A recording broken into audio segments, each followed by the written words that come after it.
Hey guys, so today we are talking about coffee. Specifically some coffee that you might want to take with you and try while you're backpacking or hiking or anything like that. These are some really great high quality coffees that are much different than some of the instant coffees that used to exist. You have very limited options. Now there's some really great stuff. We have WAKA, we have Campcraft coffee, Tioga Rise coffee, and Alpine Start to show you today. So let's get to it. So these are the coffees laid out. As you can see, they do vary in shape and size, also in color. I think that probably has something to do with the process at which they are dried. But yeah, so Campcraft is a little darker, as well as Alpine Start, which has sort of the finest grain of all of them. And then WAKA coffee sort of is the most granular.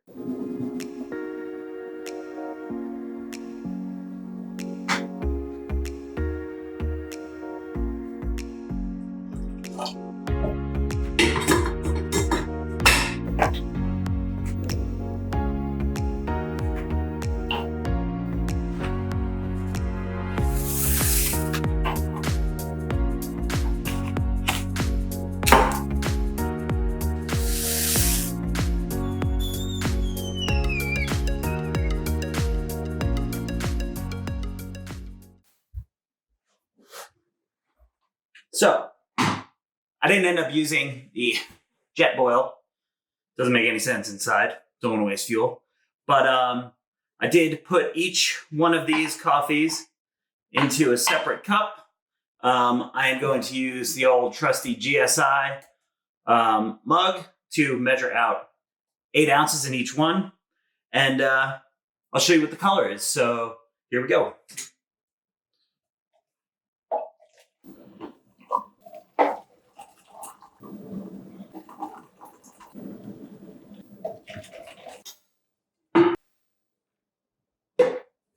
All right. What surprised me that the WAKA coffee was not a little lighter. I don't know. It looked much lighter in its like bean form, its dehydrated form. I'm just going to stir these all up a little bit. 1 second. Okay, this will be the palate cleanser. So here we go. Number 1, Tioga Rise.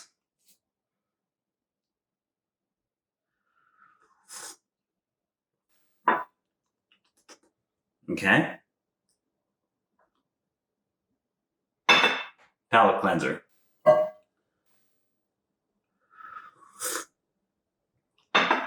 Number 2, WAKA. WAKA? WAKA? And number 3.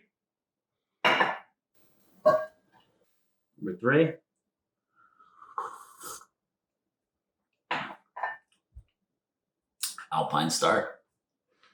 And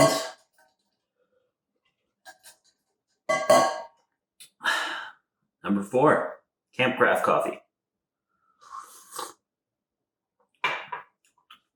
Right off the bat, I don't know why, it seems like the beans that are used in this Campcraft coffee might have like a little more sweetness to them compared to the other ones. Right now, I would say that my favorite is the WAKA coffee. I wish I knew the name WAKA or WAKA. I'm going to say WAKA. It tastes really nice, smooth. Still got a lot of like the bold flavor of like a real cup of coffee without tasting like super watery like a dehydrated coffee. That would probably be my number 1. I think it tastes very similar to the Tioga Rise as well. Although WAKA still has it for me. Yeah, I don't know what it is. This Campcraft coffee definitely has like a sweet finish to it. It's not bad. I like it. I like it a lot, actually. So basically what I'm saying here is that all of these are pretty good choices compared to what used to be available for drinking coffee in the backcountry. I love that you don't have to deal with any grinds. I love that you don't have to wait for any brewing to happen. Like, you just boil your water and you have your coffee. And that's basically what you really want when you're out there. Is it as good as an AeroPress or a French press or a pour over? No, I would say no. But I think realistically, these are excellent tasting and excellent quality substitutes for not having the real thing.